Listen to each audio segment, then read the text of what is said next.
So good afternoon and good evening for some of you, and welcome to this webinar, which is on identities, effects of different generations on media content, production and consumption in Russia. My name is Greg Simons. I'm an associate professor with the Institute for Russian and Eurasian Studies, but also have the role of heading the project which we're going to be talking about today at Ural Federal University. So I will begin briefly by introducing the general idea of this project, and then I will leave it over to the speakers. There are three main speakers who are young researchers participating in the project. As you will meet them, they will introduce themselves and they will speak in the order which is given in the program on the web. So just briefly to say, this project began in 2018. It was funded by the Russian Science Foundation, and this is one of these mega grant projects. And so this was the beginning, and we're getting towards the end of the project now, so with possible prolongation. But the general idea, because it was 2018 to 2021, and it's with the Department of Journalism at Ural Federal University in Yekaterinburg, Russia. And as you see on the name of the project is looking at the digitalisation of communicative-cultural memory and problems of its intergenerational transmission. And so this is looking at different aspects of the evolving information and communication environment in the Russian Federation. So not only looking at the role of the audience and how it is changing in terms of the different generations and the different types, such as digital or analog media, but also in terms of journalists and journalism and the different kinds of technology and techniques which are being used to communicate to people. I mean, it's a very diverse environment, and I'm sure that the three speakers, Alina, Sergei, and Valeria, will bring this out in their presentations concerning just how diverse the environment is. So without any further ado, we can start with Alina. So please, Alina, the floor is yours. Introduce yourself. Thank you so much. Okay, yeah, my name is Alina. Actually, I'm a linguist. I work with natural language processing. And today I have a report about VK social network. Actually, I have a presentation, so I want to share my screen. Just a second. Just a second. Okay. I guess you can see it. 1 second. Great. So is everything okay? Okay, great, thank you. So yeah, I would like to tell you about VK social network, and for this report, I analyzed the background retrieved from posts from this social network. So the research I want to present focuses on the analysis of user posts from the Russian social network. Between February 2019 and February 2020, we gathered 5% of the total number of user posts. The retrieved posts were divided into 4 age groups. You can see them on the slide. Thus, the total amount of the analyzed material was 70 million words. This material served as the basis for writing my master thesis, but as shown by the analysis later, the second age group, which is the most extensive one, contains a large number of advertising pores. Well, actually, it's a huge drawback since it is impossible to identify exactly what topics concern the users of 1935 years old. Consequently, in this report, I want to show you the thematic difference when analyzing pores with and without advertising. So the algorithm for this work is as follows. First of all, you need to get rid of advertising pores. I already have a selected corpus of unique lexemes, which consist almost entirely of lexemes marking advertising. There are such words as made, new product, shampoo, supply, blouse, moisturize, etc. Once all user posts containing advertising are excluded, we need to remove all duplicated posts. Then we need to conduct a morphological and syntax analysis of each user post. Morphological analysis allows bringing words into infinitive form and sending out parts of speech. Syntax analysis marks each sentence, not the post, for dependencies between words such as root, adjectival modifier, nominal modifier, etc. For this, I used the UDPI parser with the syntax Russian language corpus connected. In this method, I decided to avoid analyzing only the lexemes of different parts of speech. Therefore, I use combinations of adjective plus noun with their frequency. This helps improve the understanding of users' attitudes towards this or that phenomenon and more accurately define the denotative domain. I will show it later. Next, you need to make comparison with the remaining age groups to identify unique bigrams for the second age group. And the last step, you need to divide all bigrams into denotative spheres. Okay, so the denotative spheres. Here on the slide, you can see spheres in my master thesis. Okay, the number of selected lexemes is given in the parentheses. There are 118 in total. All obtained lexemes were analyzed according to the ideographic classification of Russian vocabulary proposed by the Ural Semantic School. So you can call the denotative spheres thematic groups. It's kind of synonymical. So here you can see such groups like everyday life. This group contain advertising selling various grooming products. The top lexemes were made, texture, shampoo, patch, and foundation. In the same sphere, the clothing and shoes subgroup included vocabulary related to clothing such as sweater, skirt, fur, jeans, etc. These subgroup languages and sub-languages include vocabulary typical for communication on the internet, for example, direct, WhatsApp, etc. The finance and financial activities subgroup included advertisement of different money-making methods. The medicine subgroup, before the new analysis, included advertisements of different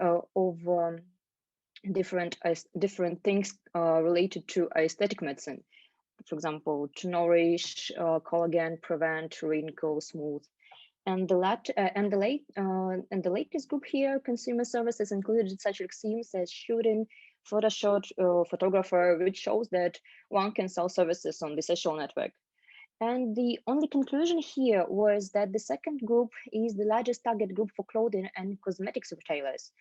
And this is the problem of the prevalent number of advertising pores. So let's proceed to my new method where I decided to get rid of advertising. So applying new method, I was able to identify 7 denotative spheres as opposed to 3 spheres previously. So you can see the total number of selected bigrams in parentheses. There are 2,354 bigrams in total, which are divided into spheres. So here you can see such spheres like medicine again, but also law, religion even, education, of course, entertainment and leisure, and other spheres, which is very interested for people over 1935 years. So I guess let's proceed to the 15 most frequent bigrams.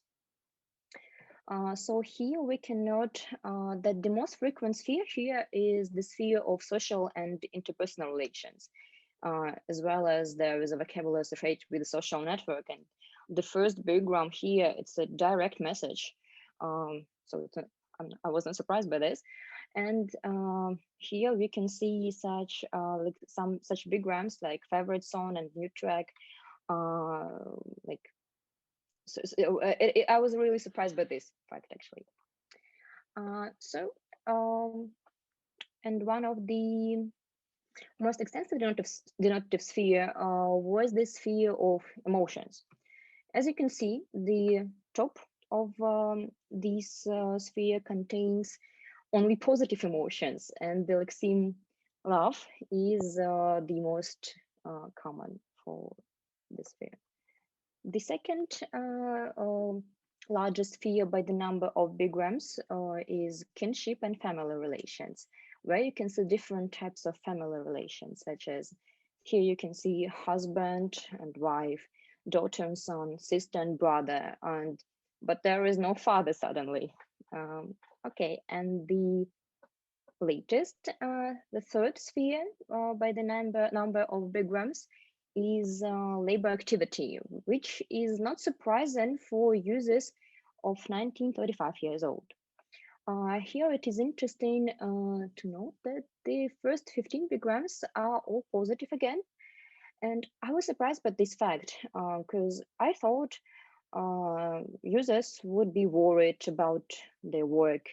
They would complain about their work, but they are not. So I guess I can come to conclusion. In the conclusion, I need to note the following points. It is necessary to develop a methodology to get rid of advertising posts in any age group when you analyze social network, because as you can see, the comparison at the beginning of the report shows advertising entries have a negative effect on the thematic distribution. It is also very important to make this cleaning automatic because of the large amount of data obtained. It makes sense to build a language model based on user post only, similar to a language model I used to connect it to the syntax parser. This will avoid mistakes in markup when the parser does not know this or that colloquial word. And in addition to an adjective plus noun combination, it is possible to try other combinations such as verb plus noun or noun plus noun. And of course, the last point here it is to try sentimental analysis since it can show interesting results. So here I will be really glad to answer questions. Thank you, Elena. I will just let it be known that the format of this webinar will be that all three presenters give their presentations first, but if anyone of the viewers has a question, please do type it into the chat. And if you have it addressed to a specific person, address it to Elena, Sergei, or Valeria when doing so. So we have now the next speaker, who is Valeria. Please, the floor is yours. Thank you. Okay, give me a second to share the screen.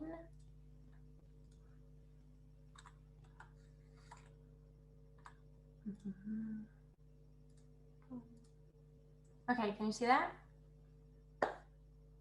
Can you see that? Is it okay? Does it work? Yes, it's clear, everything. Great. So I would just like to first introduce myself. My name is Valeria Salamena. I am a Bachelor of Journalism and also of Linguistics, and currently I'm a Master's student in Ural Federal University, and I'm studying Marketing and Project Management. So these three are my main, I guess, scientific spheres of interest.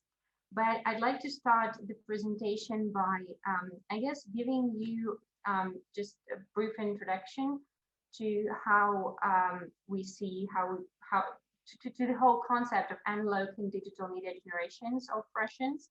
So by the generation of media audience, we understand the groups of people whose socialization period coincided with the growth of popularization of one or another type of media. So whether it be press, like print editions, radio, television, or internet media, and form the corresponding priorities in media consumption and media behavior.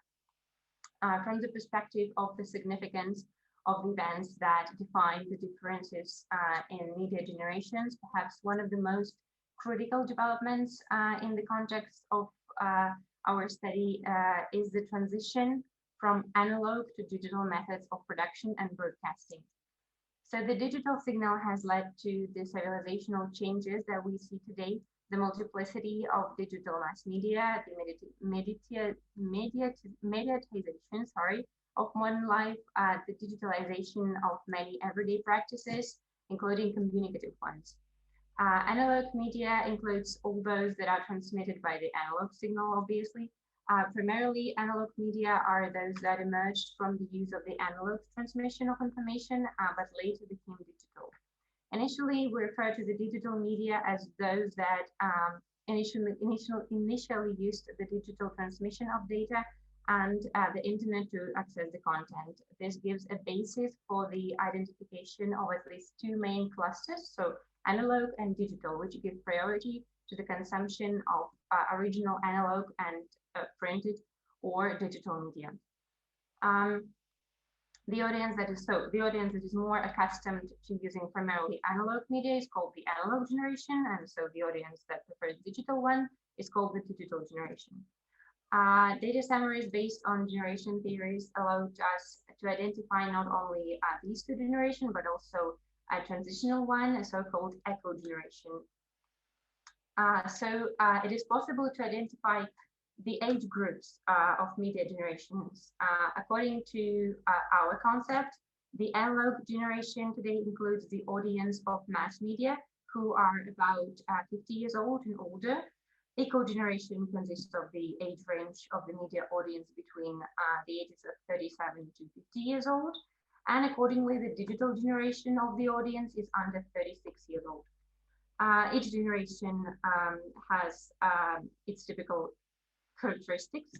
For example, the typical analog generation, it's core audience, so each generation has its core audience. It includes the average audience, which seems to have the most typical characteristics. So for example, the typical analog generation is 65 years old and older. The typical echo generation is 40 to 47 years old, and the typical digital generation is under 25 years old. However, obviously, these are only our assumptions, which we prove throughout the whole research.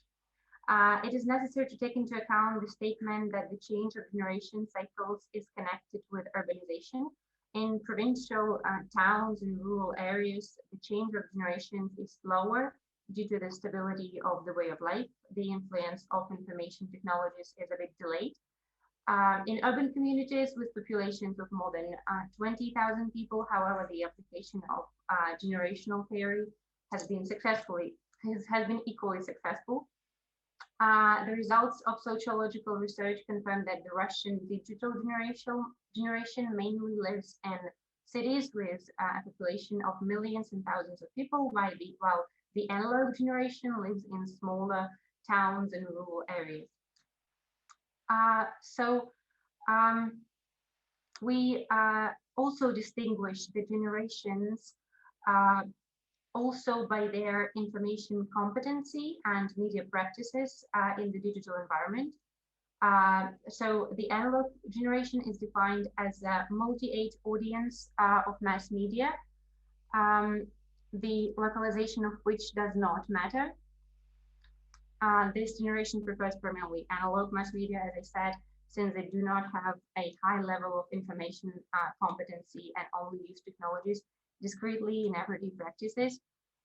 And so the digital generation, regardless of the age and place of localization of readers, listeners, viewers, and users, is identified as a media audience that is proficient in information technology at a high level, using above all digital media and social media with mobile devices, preferring short forms of communication, receiving information non-linearly and discreetly. Yes, so the results of these, as a summary of this was presented on the first slide, and it helped to kind of understand the whole concept. And then I would like to move on to the actual research that was conducted by my colleagues and me, who are here today with us. So it's Anna Sumskaya, Anna Pavel Sumskoy, and me, which is called Subcultures of the Analog and the Digital Perspectives of Intergenerational Communication. So let me get straight to the point. So the research is based on methods such as morphological, lexicostatical, and comparative analysis. We selected storytellings, short and long stories,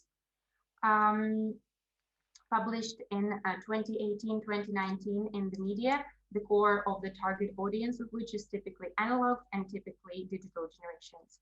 In total, texts from 14 media were used in the study. Sources such as It's My City, The Village, and so on presented on the slide are focused mainly on the digital media generations, and Nisi Petrovsky Vesti, Uralsky Рабочий, and the rest, which are also presented on the slide, mainly for the analog generation. So the empirical base of the research included 381 texts, which is over 551,000 words. In the process of manual checking of the 2,000 most frequent words, an array of words most frequently encountered in different generational corpora of generations was identified. So with the use of Sketch Engine, a modern cloud tool for researching large text collections, the following analytical model for analyzing the received data has been implemented. So firstly, two linguistic corpuses were created in accordance with the analyzed generation. Secondly, lists of lexical sets of nouns were formed from media texts oriented towards a typically analog and typically digital media generations. Thirdly, the process of manual checking of the frequency of lexical sets, thematic areas were identified in accordance with denotative spheres, and an attempt was made to analyze the absolute frequency and lexical variability.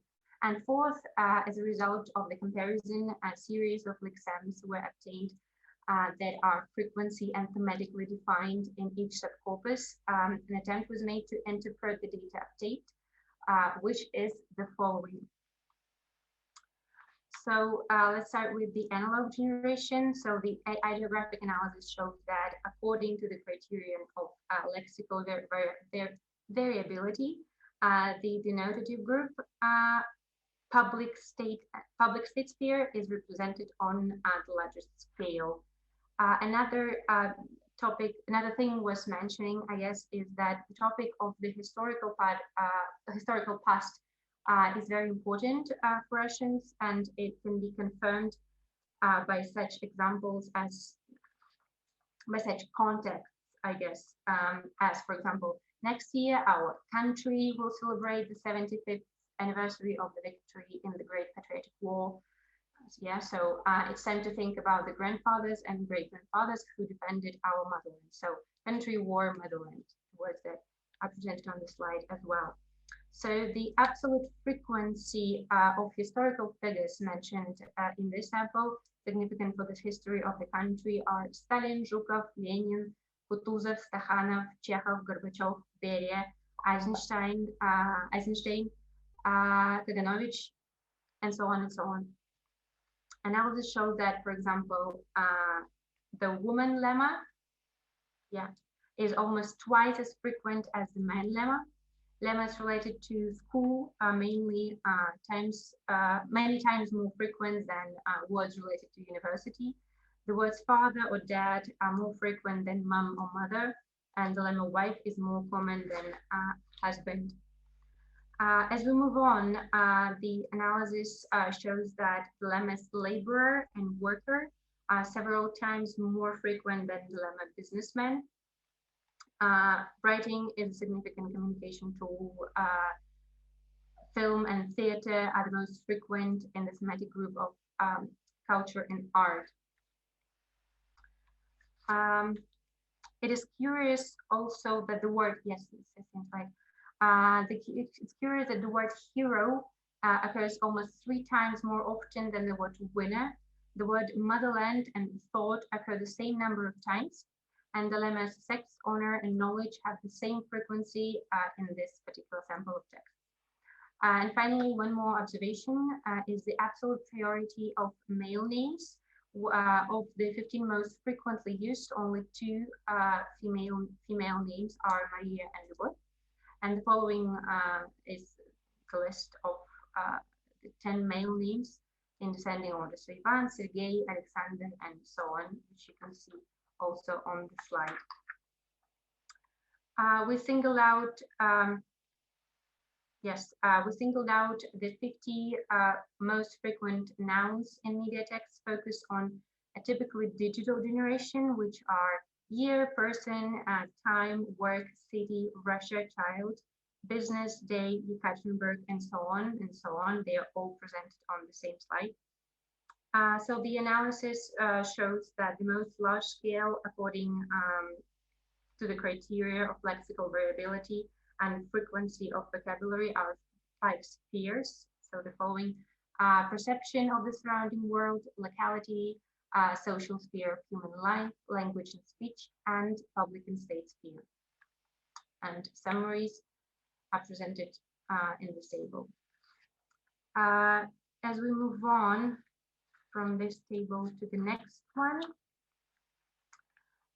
we can see that, again, analysis shows that the woman lemma is more frequent than the man lemma. The word girl is used more often than the word boy. The lemma mum is used more often than father or dad, and the word son is almost 2 times more frequent than daughter. Also, the word ruble is used more often than dollar or euro. The word life used more often than death. The word health is not frequent at all. However, for example, the word disease is less common than words associated with the deliberate use of physical force or power, violence, victim. Quite frequent is the word client, and all lemmas related to religion are used more often than health. On the basis of comparative analysis of nouns in media texts focused on the analog and digital generations, we can draw the following conclusions. So in the media oriented toward the typically digital generation, more topics are articulated than in the media of the analog generation. The number of the most frequent topics of the digital generation is 2 times greater than that of the analog one. Equally high level of frequency of vocabulary in the texts of analog and digital generations on the subject of time, which is perceived differently on how an individual lifespan correlates with the life of a generation, fate, and how variable segments of individual life and family are. The topic of education is more frequent in the vocabulary of the media oriented towards the analog generation, and the topic of labor and business professional and professional activity is more frequent in the media oriented towards the typical digital generation. The frequency of topics related to the state and society is the only area that has an equally similar level. A wide range of significance for generations was shown by the topics related to the sphere of language and speech, and not simply because in the texts of the analog generation it is defined more as information, means of communication, but the texts of the digital one are on a more advanced level, and the topics are identified as information, communication, and not because in the text of the analog generation, the topic of language and communication is of higher frequency than in the digital one. These results are probably, on the one hand, an indicator of the importance of social communication in the modern digital world, the modern digital divide, leading to the problems of intergenerational communication in the digital environment. And on the other hand, it is a challenge for the analog generation interested in intergenerational communication in the modern information society, but historically oriented to a greater extent to one-way communication than to both-sided communication and interaction. So the topic of country's history is found only in the media of the analog generation, and the topics related to money, finance, and leisure are found in the media of the digital media generation. Lexical markers of the analog generation are the words Stalin, USSR, Lenin, war, etc. Markers of the digital generation are shop, business, office, drug, rally, protest, violence, feminism, virginity, dollar, bar, and so on. The analog generation is more interested in the topics of economy and local production, and the digital one in the events of the international agenda. In the texts of the analog generation, death and disease are used several times more often than the word health. In digital texts, the word disease is not frequent, unlike the words violence and victim. And last but not least, in the text of the analog generation, the word school is mentioned more often than vocabulary related to higher education. And in the digital text, not only two levels of education are identified, school and university. And so the comparative analysis made it possible to identify the dominant vocabulary groups that we identify as markers of the subculture of generations. So the most pronounced thematic markers of the analog generations are family, work, public and state sphere, history of the country, language and speech. The most frequent topics of the digital generation, as I've already mentioned, is economy in terms of business, labor, state and public order, and family. And so, as I said, the only thematic area that of close significance for both generations is state power and public order. Yeah, so I guess that's where I end my presentation. Thank you so much for listening, and we expect some questions later. Thank you so much. Thank you, Valeria. So if anyone has questions for Valeria, feel free to put them in the chat and address her. Of course, there'll be time at the end of the guest speaking to present these questions orally. So for now, we have the third speaker, Sergey. Please, the floor is yours. Thank you. So, good evening. My name is Sergey, and I'm studying psychology. I'm a graduate at PhD in psychology in Ural Federal University. And so my part in this research is, as you may already guessed, connected to the psychological part of intergenerational memory and communication between media and media readers. So let me begin. Media as an institution occupy a special position in the course and development of social processes nowadays. Classical forms of media distribution are actively modifying. New forms and algorithms of the production and delivery of media content are being developed rapidly. With the increasing involvement of media in the daily life of wide sections of society, the mutual influence of the media and society and the expansion and the role and image of media and journalists become more widespread. So in this context, it becomes particularly relevant to consider these changes in the aspect of development of social processes and properties and evolutionary processes of journalism and media. At the same time, the media have become a major source of shaping the properties of new generation, as demonstrated by a number of authors we've read and conducted. A cluster of generation and differentiation into analog, intermediate, and digital generations was compiled by us in order to correctly determine the impact of studied features onto intergenerational memory translation. So this differentiation was already mentioned by Valeria, so I will move on further. The purpose of the study I've conducted with my colleagues was to identify changes in the role and image of media in the aspect of intergenerational difference between analog and digital generations, and so To do that, we firstly need to indicate the special markers of analog and digital generations from the position of people. So psychological markers, self-determined markers, and markers which one generation can give to another. So as research methods, the Q method and the technique of cognitive maps were selected, combined into a focus group research procedure according to the methodology of Merton and Kendall. These methods have shown wide applicability in multidisciplinary research through the possibility of standardization first, and construction reliable picture of difference in the statistical and semantic aspects.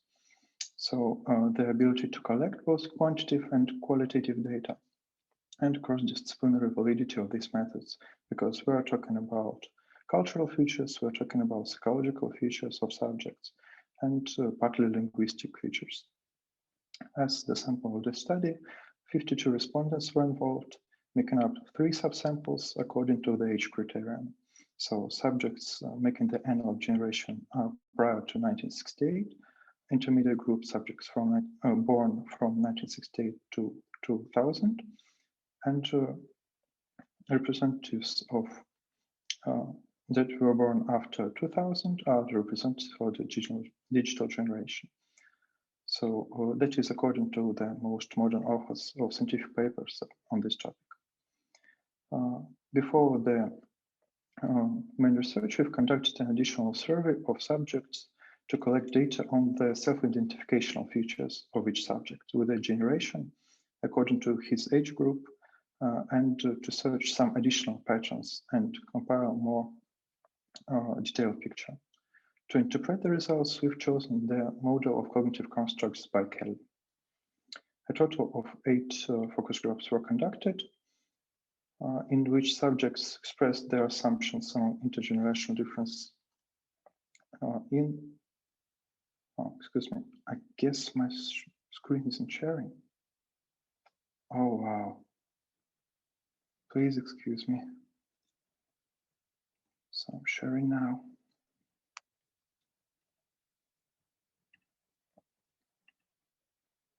Just getting used to my new laptop.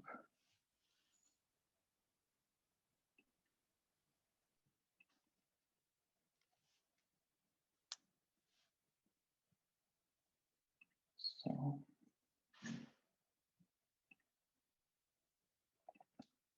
yes, that's it. Can you see it?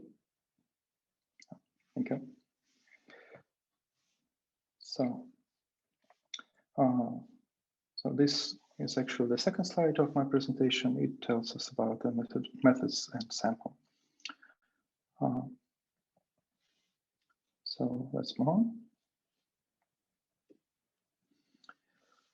As a result of this study, we've obtained ideographic and notative calculations of the representative structures of the subject in form of standardized trees of mental maps and thesis of the Q technique, which were transformed later into statistical data of frequency of binary cognitive constructs mentioned by participants. So these constructs mean to reflect the shifts from analog to digital generations. The resulting artifacts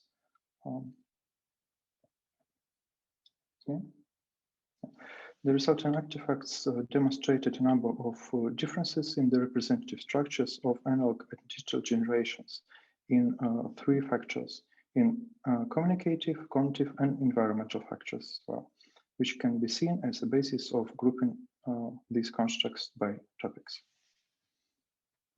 After gathering the first picture of grouping of the cognitive constructs gathered from participants, we have conducted a clustering analysis of these constructs to reveal the structure of relations between them. The results prove the concept of 3 main factors of differences as the inner structure of acquired data suggested. Here you can see the most significant cognitive constructs acquired within current research. These constructs show up in cognitive maps and the results of Q methodology, at least in 12% of full sample participants. This means that participants determine analog and digital generations mostly by these constructs. So, for example, Pluralism of worldview and unified worldview as the last one of these tells us that in digital generations, there is a tendency to see plural approaches for different topics. But in analog generation, worldview of a certain subject tries to be unified. So subjects tend to disagree on some topics, but they are less tend to agree on the differentiation and different points of view. And here are the constructs which are changing from analog to digital generation accordingly in communicative sphere. The main communicative factors that had undergone changes in the constants of intergenerational differences are the number of factors indicating a change in structure and direction of communicative contact. The main factor of this group was the monologic or paralogic factor of statements in communication construction. So there is a significant shift from linear dialogical communication into multi-directional communications, which had many recipients. At the same time, staying with the framework of group identity and clear understanding of group boundaries is shifting, and groups become attributive in digital generation. They mean that if a person is standing within such group, it's more attribute of a person that the whole idea of being a group is not so big as it was earlier. So the attributive group means that a person can really have many attributes, can really shift between groups of interest, groups of communicative contacts more easily than it was in analog generations. Representatives of the digital generation also have increased confidence in the written or otherwise fixed word, while the analog generation consider personal communication more convenient and trustful. Due to changes in the communication sphere, the specificity of media, the approach to the transfer of information and distribution of media content are of course changing as well. So let's move on to cognitive factors as the second factor of changes. Cognitive factors were manifested in differences between representatives of digital and analog generation in interaction with knowledge and information. So the desire of the whole encyclopedical knowledge opposed to the desire of using internet and other sources to search information and gain it momently, not acquire it and not store it for a long time. So this also reflected in the use of digital devices, of course, and in pluralism of approaches to religion, everyday life, prospects of development, and changes in society and man himself. These changes form the specifics of the media as a source of quick information about surrounding events. The desired forms of obtaining media content go from structured and big materials for representatives of the analog generation to digest and instant short media summaries for digital generations. Twitter is the best example, I think. So the environmental factors are consistent with the changes in cognitive factors, largely due to the ability of modern digital generation to build an environment of their own life in an expanded number of ways. So it was already mentioned that most of digital generation lives in big cities, for example. Reliance of the use of electronic devices clearly places reliance on material tools for labor, the transfer experience, and the performance on household chores.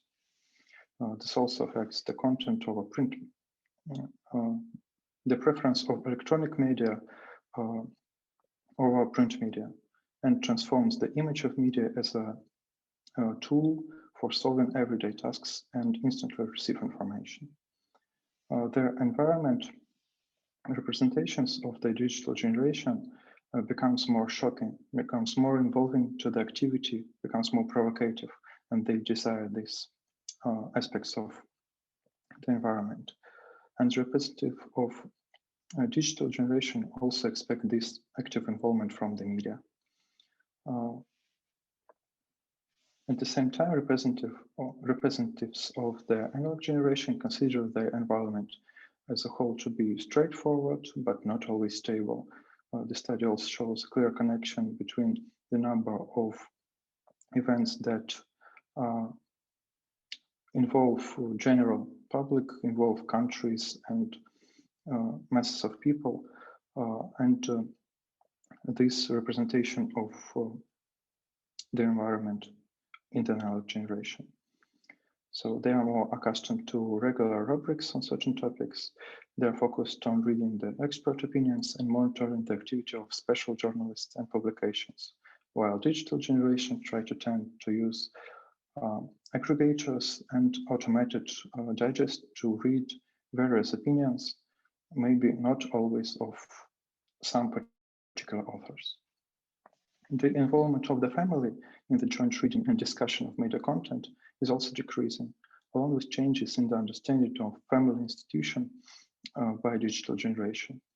The digital generation prefers individualized content sources, as well as open discussions in the comments, as opposed to the family and friendly discussion, which is more appreciated by representatives on the analog generation. So another part of our research, which is connected to the mutual influence of media and society in intergenerational context, show a number of strong differences in the image of media and journalists observed between the representative groups of analog and digital generations. So here is a brief walkthrough about these topics and the changes.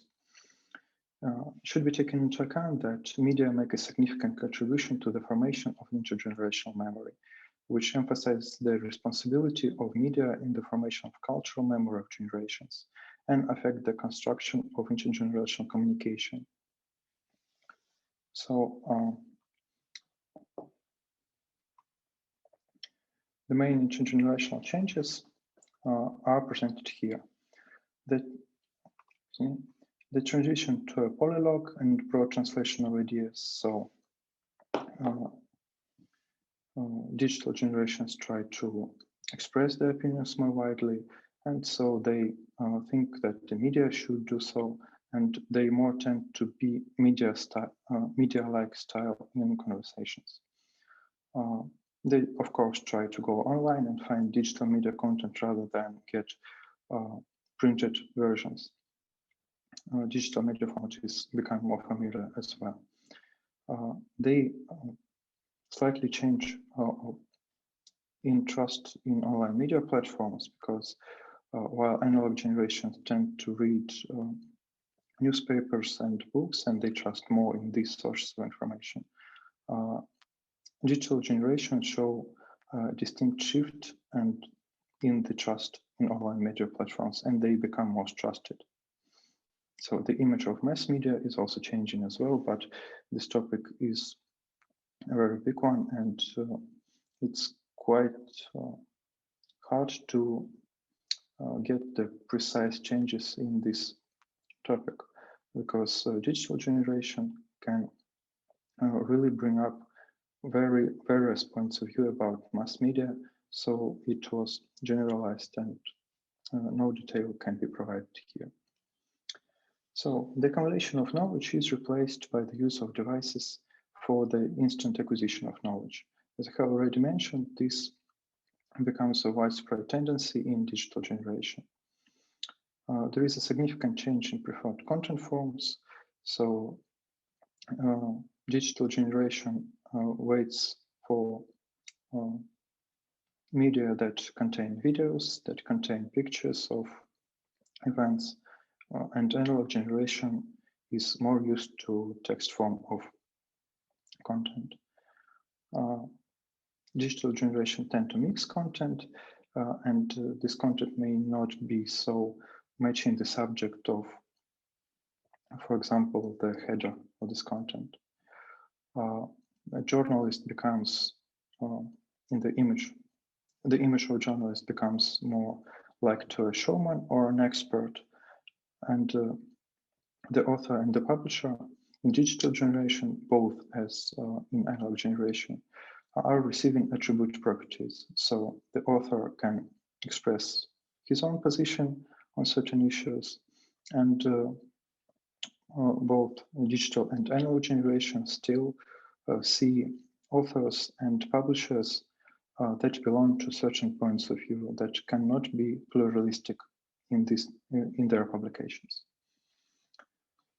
Unusual and shocking elements are becoming a desired element of the content for digital generations, and they tend to decrease family involvement in it. So they tend to chat about some media topics, about some events with their friends, but not their family.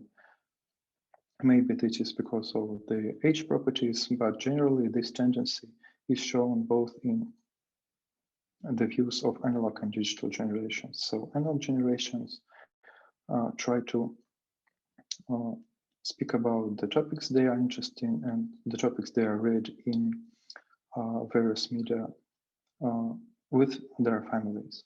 And digital generations are not so intended to do that. So individualization of content selection and automatic collections are becoming equalizers of opinions for digital generations. They try to use these automated scripts to collect information about the topics they're interested in. And this tendency is not so well seen in analog generations. So the formation of intergenerational memory and dialogue in generations is becoming more widespread throughout the media. Media nowadays has great impact upon this topic.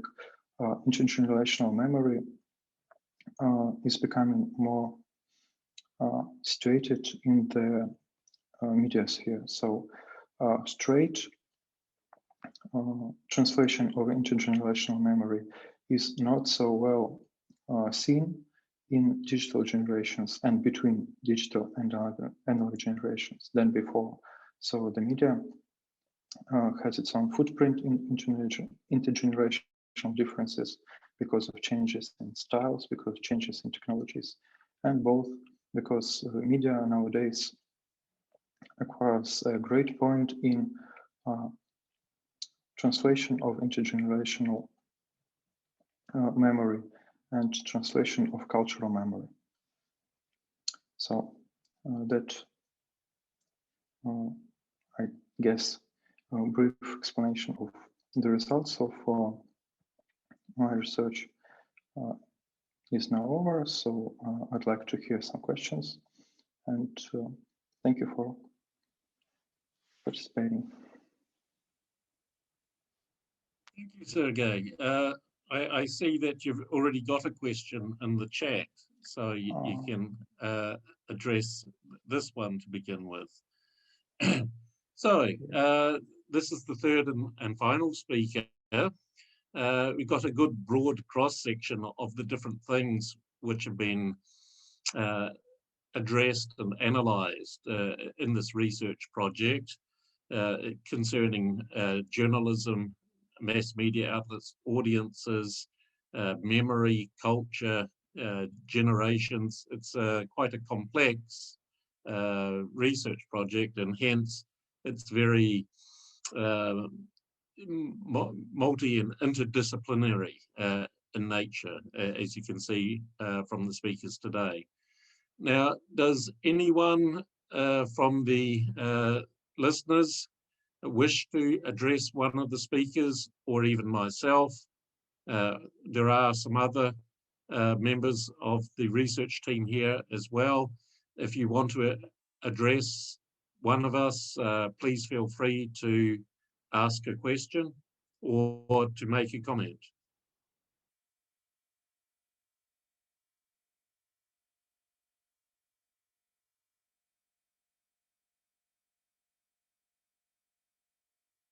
if you want to make a comment, just unmute yourself or question and ask.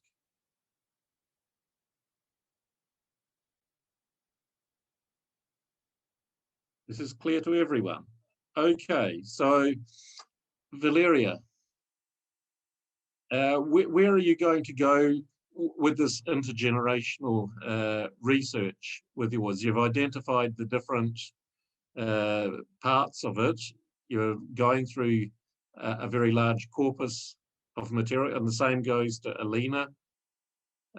So where are you going to go with this? I mean, this is your part way through. Where do you expect, what results do you expect to find, and why would you expect these results? So I guess it's important to say that it is a research that we conducted with Anna Sergeyevna. So she's the main researcher here. And I do kind of, you know, that I do some other researchers, researchers, and I totally know where I'm going with them. But this is more of a question, I think, for Anna Sergeyevna. And if Anna wishes to address the question and speak in Russian, then maybe you can translate for the rest. Totally, yeah. Anna. Да, я слушаю вас. Пожалуйста.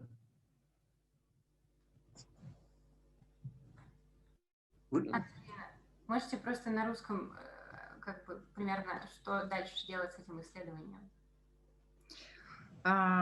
Мы разрабатываем модель межпоколенческой коммуникации, основанной с использованием коммуникативно-культурной памяти. И после этого мы планируем эту модель апробировать в странах ближнего и дальнего зарубежья.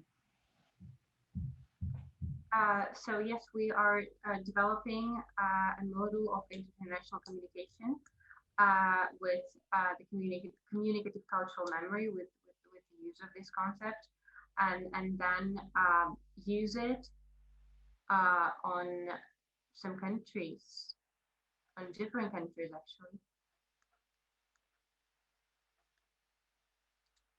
Would that count as an answer?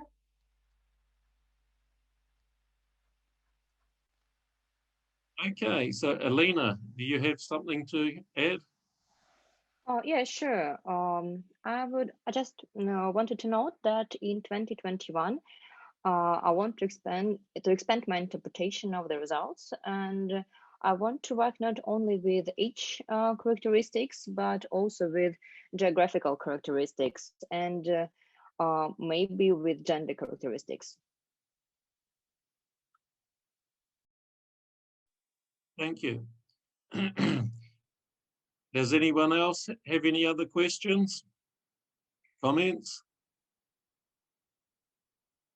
Matthew Blackburn, surely you will have some kind of comment or question.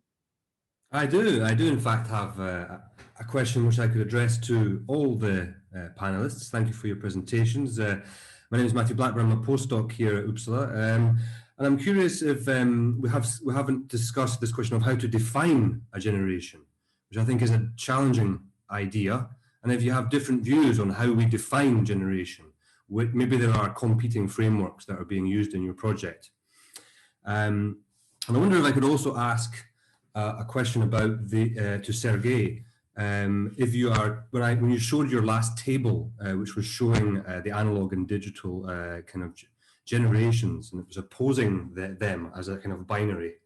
I wonder if you've thought of the difference being modern and postmodern kind of values in some ways, that we're looking at the difference between the kind of values that existed prior to 1968 and that to some extent this atomization and this individualization and this rejection of narratives or something. Maybe you have a few words you might want to say about that. Yeah, of course. Thank you very much. So yes, these shifts in worldviews, shifts in preferences are also a big part of the present research, and they actually are very, they have a great influence on the results of this, of the data and of the present research. They cannot be separated from the differences between generations, as they become one of the sources of such differences, of course. And we have exact trails of these changes, but in our research we've tried to separate these factors from generational factors, from the main factors that we have studied. For example, while we are seeing shifts that may be explained by certain changes in preferences, changes in worldviews of the exact generation, the exact people in time, where then, while the procedure was still going, I tried to ask the participants why these changes, in their opinion, are presented and what situations, what contexts bring these changes. For example, if we asked a group of people, the analog generation, about digital generations, and they explained that digital generations now more polylogous, for example, than us. If we've asked, what about the source of these differences? Or why do you think so? And these participants answered that they have some events in the past that happen to change them, or digital generation have some of the events that can change it. We've created a special, we've marked this as mostly differences that can be seen from the perspective of events, that intergenerational differences. And we've separated the eventual part and the intergenerational part as well. So, and the second method that we could prove if these changes are connected to specific events was that we've tried to ask a subgroup of, for example, analog generation, and the subgroup of analog generation that is, for example, older, the same questions. And if these events already passed in their answers of these subgroups, so we've marked these changes as purely or mostly purely changes which are the result of events. In this particular sheet, in this particular data I was showing, these eventual shifts were dismissed. They were collected in the other points of data, and they are now being analyzed. So.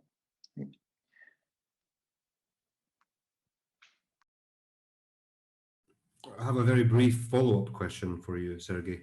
Some of the research that's been done on American generations, and they're talking about key events which kind of can be understood to separate generations.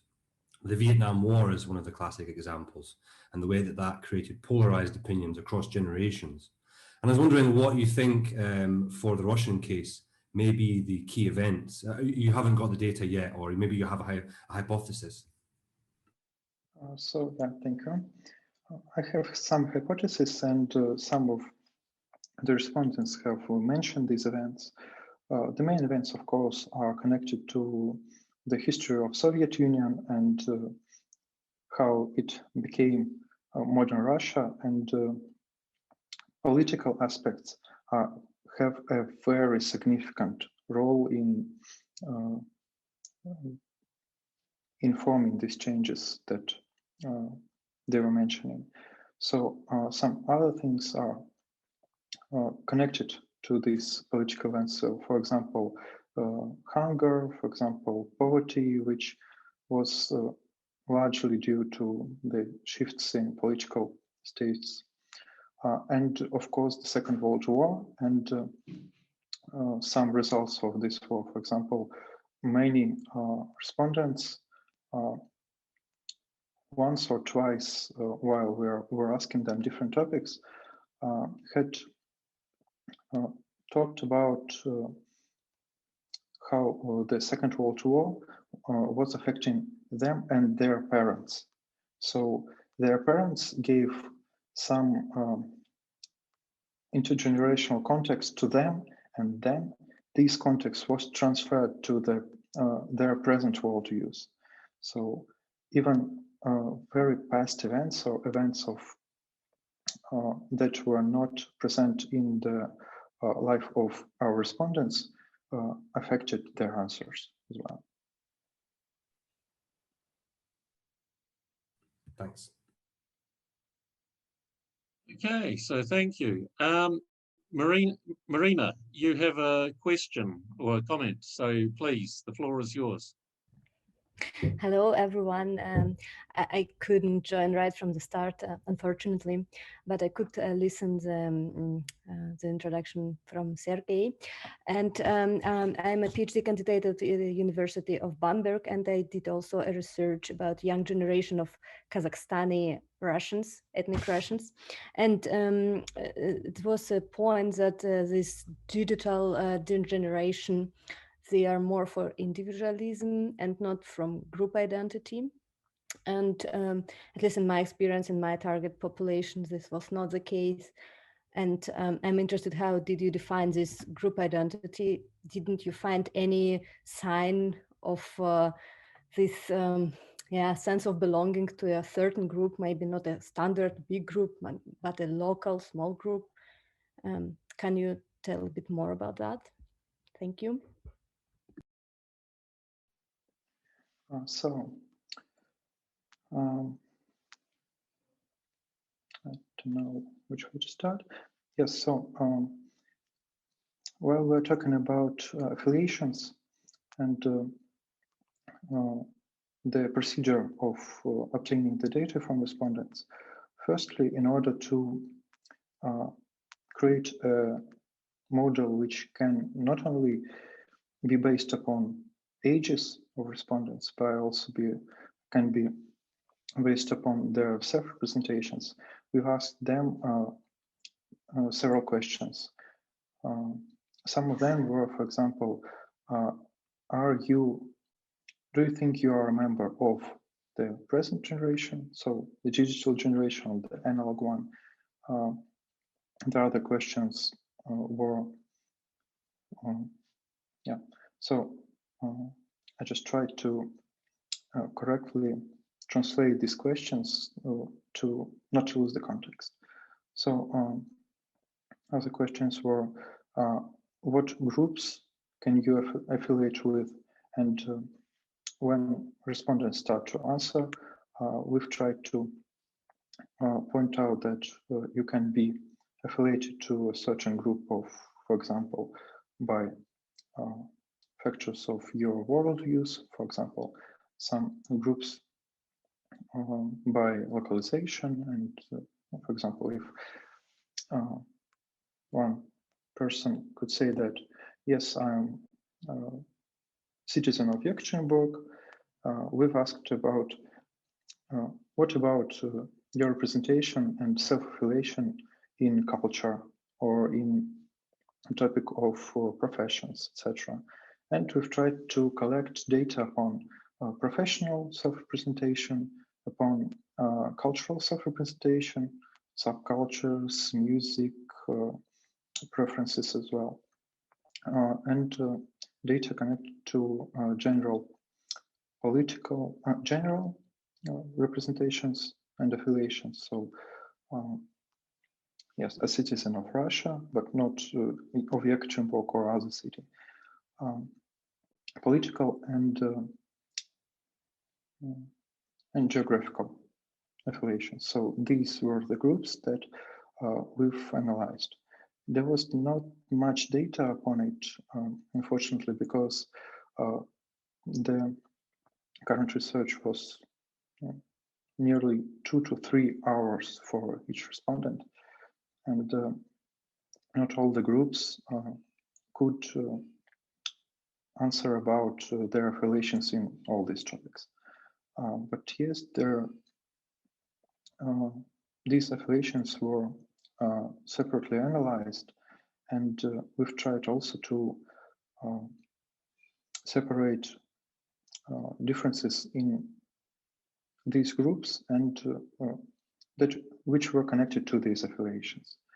And the data you see in my presentation is the strictly refined model that shows only differences between generations, not differences between individual people and not differences between people of various ages. We've tried to create a model that will show strictly differences between generations, and we've actually succeeded in for a minute. Of course, if we were talking about models which could consist of both intergenerational age differences and other things, this model will be about 70% different to the one I've presented, because very many factors can affect this. And due to the specifics of the psychological things, points in this particular research, this was very hard to actually drop any insufficient or any side impacts to the results.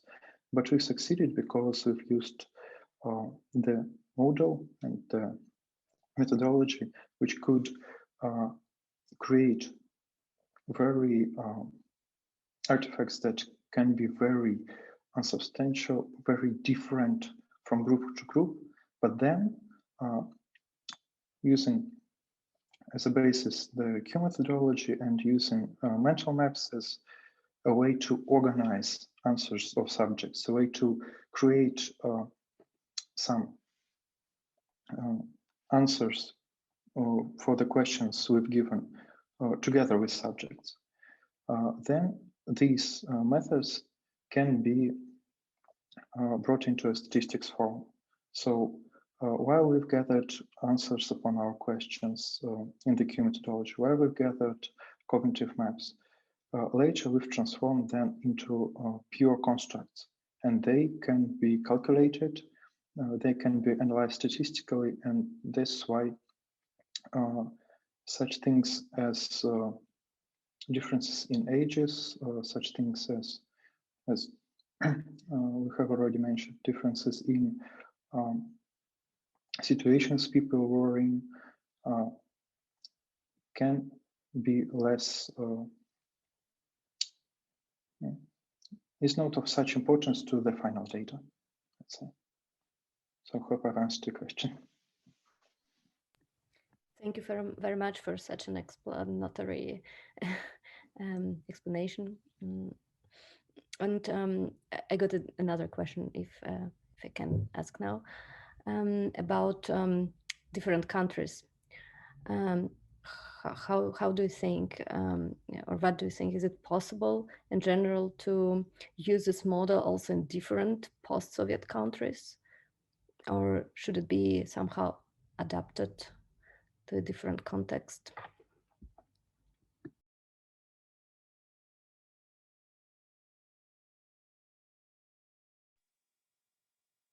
Do you address that to Sergey, or do you address it to everyone? Probably to everyone, because Anna, she mentioned that it's planned to extend the research, and yes, and I'm just I'm not sure if it's possible to use the same model in a different countries, even inside of the post-Soviet space. What do you think about that? Okay, Elena, Sergey, Valeria, who wants to address Actually, the question? I mean, you can all address it. Actually, I can translate this question for Anna. Анна Сергеевна, как вы думаете, возможно ли применить эту модель на постсоветские страны, и нужно ли будет ее как-то менять? Анна Сергеевна, вас не слышно, у вас микрофон. Я поняла вопрос, я просто думаю. Смысл вот в чем. Мы понимаем, что каждая страна и население каждой страны имеет свои особенности. Есть понятие идентичности народа, есть понятие культурного бэкграунда народа. Переводи. Well, we understand that every country has its own peculiarities. Also, there is a notion of the identity of a nation, and there is a historical and cultural background.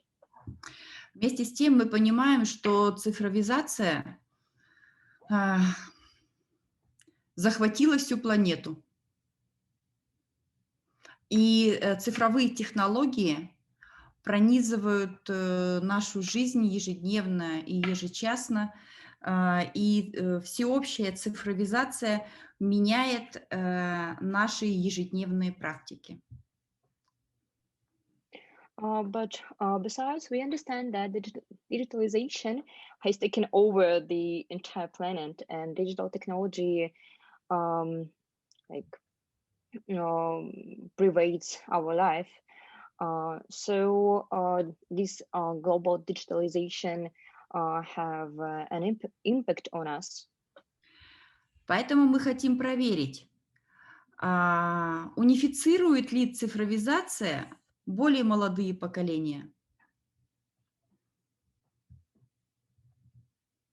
So we would like to check whether the digitalization can unify the youngest generations. И может ли быть такое, что поколение более старшего возраста, которое мы называем аналоговым поколением, имеют существенные различия в разных странах? And is it possible to, and we also would like to check if the oldest generation, the analog generation, are the same, or is there something that different between these countries, like post-Soviet countries, among analog generation? Мы исходим из предположения, что цифровизация и глобализация так повлияла на поколенческие практики, что цифровое поколение идентично по своему восприятию жизни, по своим поведенческим особенностям в разных странах. Но это нужно... Okay, so we suggest that digitalization had such an impact that the younger generation is identical in all post-Soviet countries in terms of their behavior, in terms of their culture, and so on. И мы попробуем это доказать в нашей последующей деятельности. And we will try to prove it in this year. Мы должны были приступить к этой части работы в 2021 году. In 2020, we wanted to start this work, but но пандемия внесла свои коррективы. But coronavirus affected our plans. Поэтому мы не можем проводить полевые исследования за пределами своей страны. So we can't make research outside Russia. В 2021 году мы приняли для себя такое решение.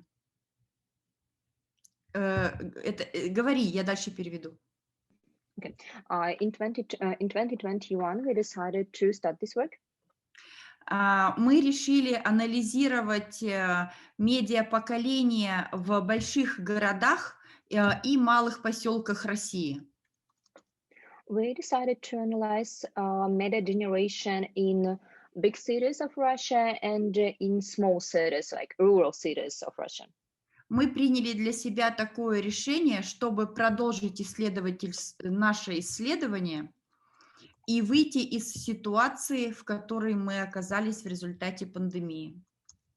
We made this decision to get out of the situation because of coronavirus.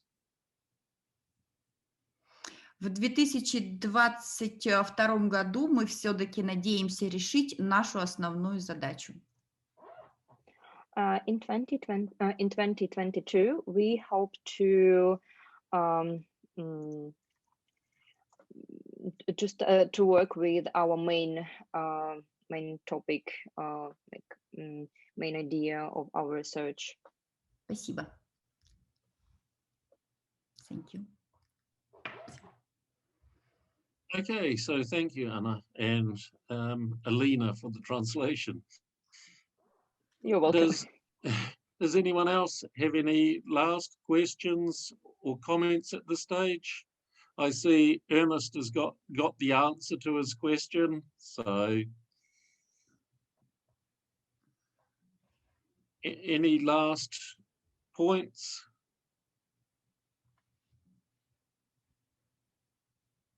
Absolute silence. So I suppose unless in the next couple of seconds you attract attention, we can call it a day for this particular seminar or webinar.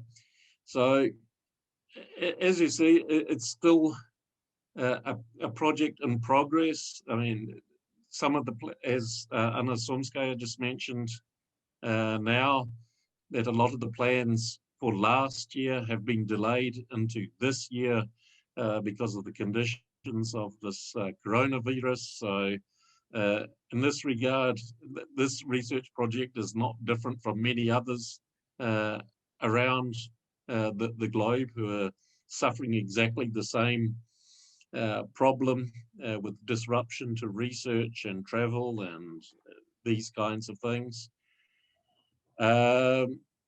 So Matt, do you want to say anything final before rounding it up? I can actually ask one more question if that's okay. Of course, we'd love to hear your question. I'll say the question in English and then I'll also say it in Russian, if that's okay, and then we can see if anyone wants to respond.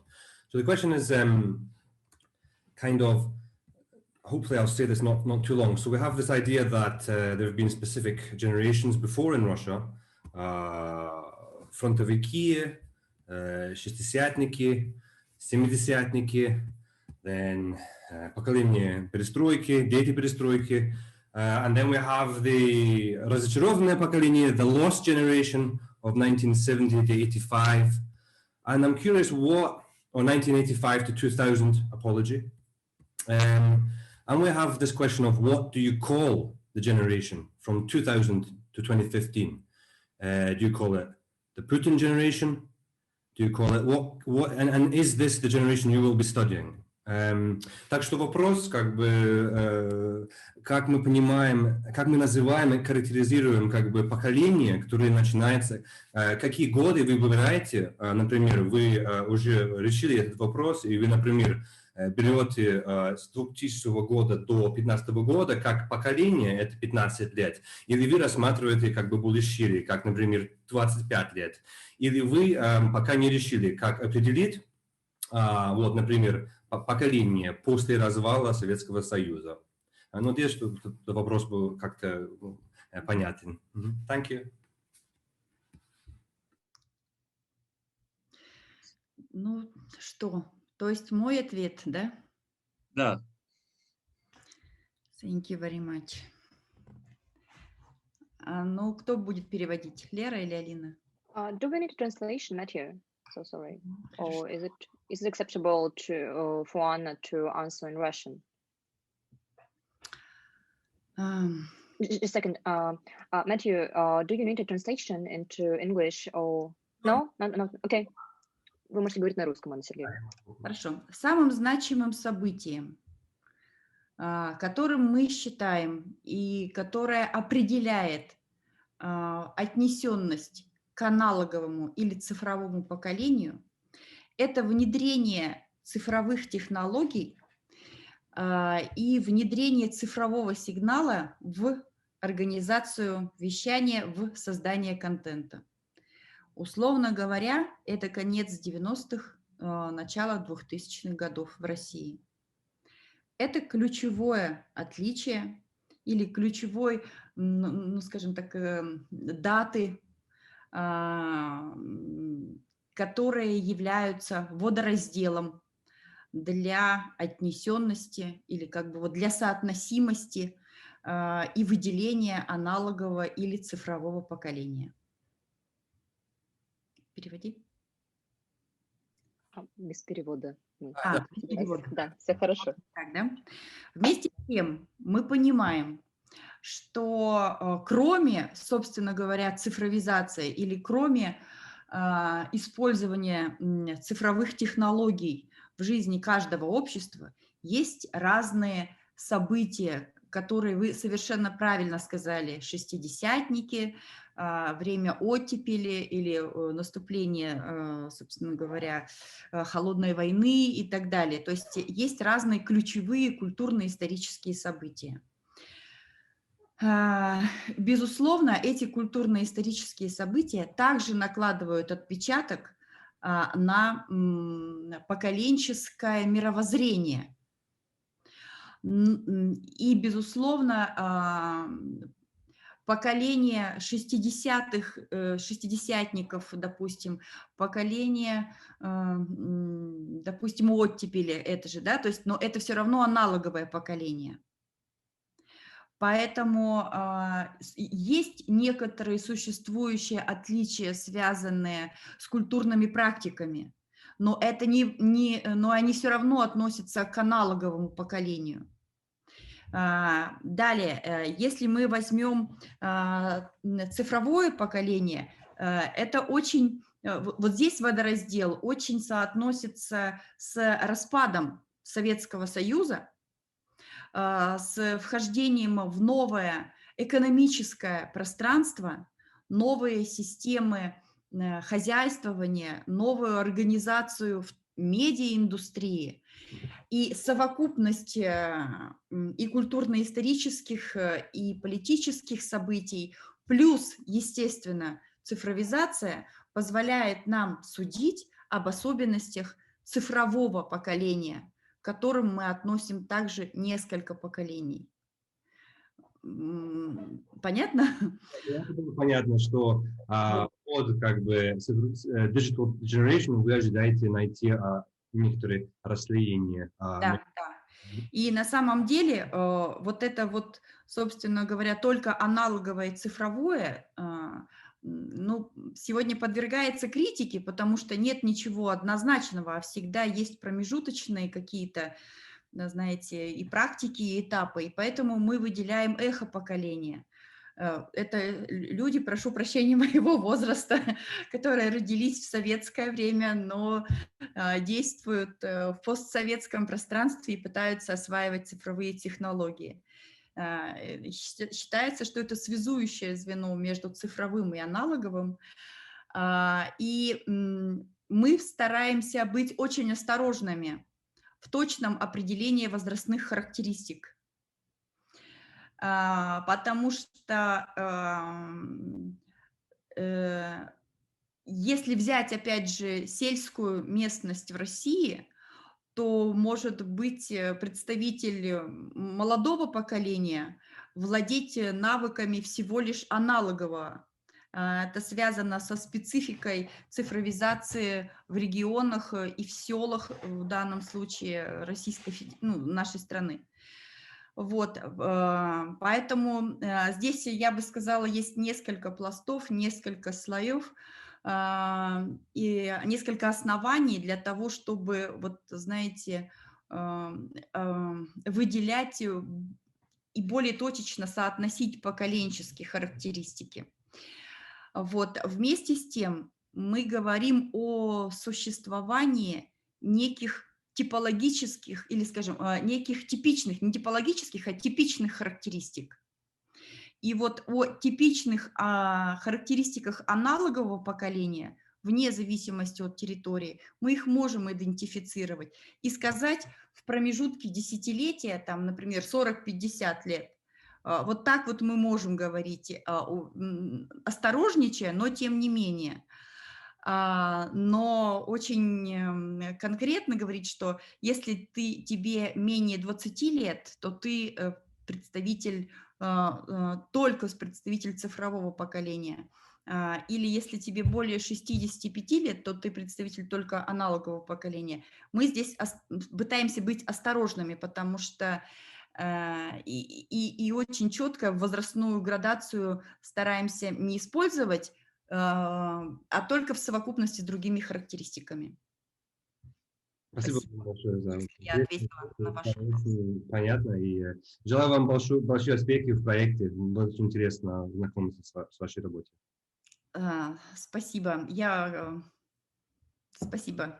Я защищу докторскую диссертацию и обязательно выучу английский язык.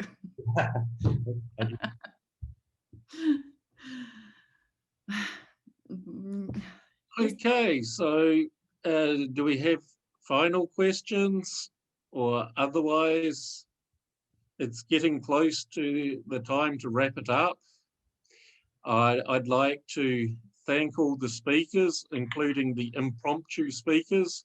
I must say the Yekaterinburg waterfront looks especially fine this time of year.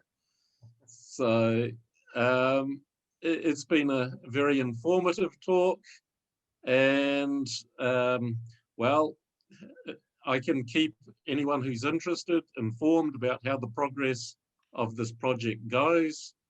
It's getting to a very interesting stage as all the results come in now. I'd like to thank the audience and especially the good sets of questions which kept the speakers on their toes. And if there's nothing further, to